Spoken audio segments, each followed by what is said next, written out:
तुम्ही ज्या वेळेस माहेरात येतात ना, माहेरात आल्यानंतर त्या फोटोकडे जरी पाहिलं तर तुमच्या डोळ्यात पाणी येतं, माय ओर भरून येतो. देवा पांडुरंगा, काय चुकलंय आमचं? आमच्या बापाला घेऊन गेलास, आमच्यातलं आयुष्य कमी केलं असतं पांडुरंगात तरी चाललं असतं, पण ईश्वर असं म्हण आमच्या बापाला घेऊन जायला नव्हतं पाहिजे रे देवा. किती प्रेम केलं त्या बापाने. विचारा मुलींना, जन्म झाला ताई तुमचा, जन्म झाल्याच्या नंतर बापाला फार आनंद झाला, माझी लक्ष्मी जन्माला आली, माझी मुलगी जन्माला आली.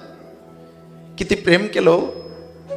अण्णा तळ हाताच्या फोडाप्रमाणे ताई तुमचा सांभाळ करायचे. आज माहेरात आलं तर हरपल्यासारखं वाटतं. चुलत्याकडे पाहिलं का अण्णाचा चेहरा डोळ्याच्या समोर येतो. मामाकडे पाहिलं